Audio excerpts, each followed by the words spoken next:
வணக்கம். நம்மளோட சிறகடிக்க ஆசை சேரல. வரக்கூடிய எபிசோட் என்ன மாரி விஷயம் நடக்க போகுது சொல்லி நம்ம இந்த வீடியோல பார்க்கலாம். ஸ்ருதிய பார்த்த உடனே ரோஹிணிக்கு ரொம்ப கடுப்பா இருக்கு. ஏன்னா ஸ்ருதினால தான் ஒரு பல்லே போயிருச்சு. இது தேவையில்லாம வலி வேற வந்துருச்சு. என்ன பண்றதுன்னே தெரியல. இதுக்கு நாங்க பார்லருக்கே போயிருக்கலாமே. இந்த ஒரு நாடகத்த வேற போட்டு நானே அடி வாங்கின மாரி ஆயிருச்சு இப்போ அப்படின்னு சொல்லி ரோஹிணி மனசுக்குள்ள நினைச்சிட்டு இருக்காங்க. அப்போ ஸ்ருதி கேக்குறாங்க, என்ன ரோஹிணி எல்லாம் சரியாயிடுச்சுல, வேற ஏதாச்சும் இருந்தா சொல்லுங்க. அது நம்ம வேணா ட்ரீட்மெண்ட் பார்த்துக்கலாம் அப்படின்னு சொல்றாங்க. அப்ப ரோஹிணி வேணாம் வேணாம் வேணாம் வேணாம் ஸ்ருதி அப்படின்னு சொல்றாங்க. எவ்வளவு திமிரு பாரு.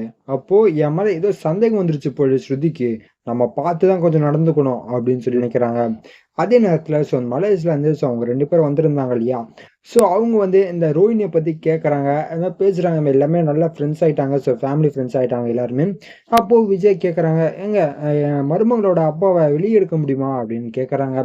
அப்போ அவரு சொல்றாரு, "இல்லங்க எடுத்துடலாங்க. ஒண்ணும் பிரச்சனை இல்ல. நீங்க என்ன விஷயம், எந்த மாரிலாம் பண்ணணும்னு மட்டும் கேட்டு வைங்க. அவர் என்ன பிசினஸ் பண்றாரு? எது மூலமா அவர் ஜெயிலுக்கு போனாரு? என்னதான் பிரச்சனை நடந்துட்டு இருக்குன்னு மட்டும் கேட்டு சொல்லுங்க. என்ன பொறுத்தவரைக்கும் அவங்க இவ்வளவு நாள் ஜெயில்ல இருக்காங்க அப்படின்னா, மிகப்பெரிய ஒரு தப்பு பண்ணாங்கதான் நினைக்கிறேன்" அப்படின்னு சொல்றாங்க. அப்போ விஜய் சொல்றாங்க, "ஏங்க அவங்க அவ்வளவு நல்லவங்கங்க. அவங்க தப்பு பண்றவங்கலாம் கிடையாது. கொஞ்சம் ஏதாச்சும் கொஞ்சம் பார்த்து பண்ணுங்க" அப்படின்னு விஜய் சொல்றாங்க. அப்ப அவரும் சொல்றாரு, பார்த்து பண்ணிடலாமா, ஒண்ணும் பிரச்சனை இல்ல. எனக்கு தெரிஞ்ச வரைக்கும் நிறைய பேர் இருக்காங்க. நீங்க டீட்டெயில்ஸ் மட்டும் கேட்டு சொல்லுங்க. என்னால என்ன பண்ண முடியுமோ நான் பண்றேம்மா அப்படின்னு சொல்றாங்க. அப்போ விஜய், சரிங்க ரொம்ப நன்றிங்க அப்படின்னு சொல்லி 2 பேருமே கிளம்பி வீட்டுக்கு போறாங்க. அந்த நேரத்துல அண்ணாமலை விஜயா கிட்ட கேக்குறாங்க, "விஜயா, நான் உங்ககிட்ட ஒரு விஷயம் கேட்கணும்.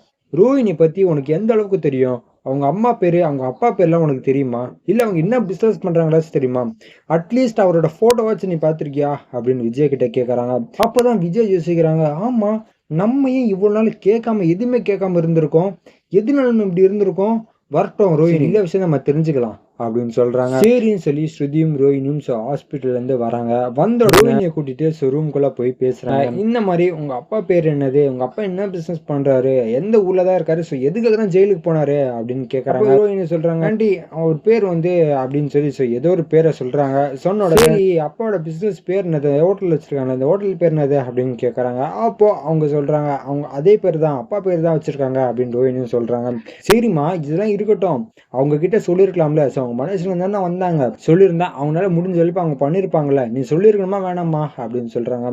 அப்போ ரோஹிணி, ஆண்டி எனக்கே பல்லு வலி ஆண்டி, நான் அப்படின்ட்டு சொல்றது அப்படின்னு ரோஹிணி சொல்றாங்க. விஜயா, ஒன்னும் பிரச்சனை இல்லம்மா, அவங்க நாளைக்கு ஊருக்கு போவாங்க. ஊருக்கு போயிட்டு வீடியோ கால் பண்றேன்னு சொல்லியிருக்காங்க. பண்ண உடனே நீ இல்ல டீட்டெயில்ஸும் அவங்க கிட்ட சொல்ற, ஓகேவா அப்படின்னு சொல்றாங்க. இல்லைன்னா வீடியோ ஒன்று எடுத்து வச்சுக்கிறேன், ஏன்னா நாளைக்கு உனக்கு பள்ளி இருந்துச்சுன்னா என்ன பண்றது அப்படின்னு விஜய் சொல்றாங்க. ஆண்டி அதெல்லாம் வேணாம் ஆண்டி, நான் நாளைக்கே வீடியோ கால் அவங்க கிட்ட பேச எல்லா டீட்டெயில்ஸும் சொல்லிடுறேன் ஆண்டி அப்படின்னு சொல்றாங்க. அப்போ விஜயா, நீ கண்டிப்பா சொல்லிடுவல அப்படின்னு சொல்றாங்க. ஆண்டி நான் சொல்லிடுறேன் ஆண்டி, நீங்க போங்க அப்படின்னு சொல்லி வெளியே அனுப்புறாங்க. அனுப்பணும்னா ரோஹிணிக்கு என்ன பண்றதுனே தெரியல. என்னடா எந்த பக்கம் திரும்பினாலும் பிரச்சனை வந்துன்னே இருக்கேன், என்னடா பண்றது அப்படின்னு சொல்லி யோசிச்சுட்டு இருக்காங்க.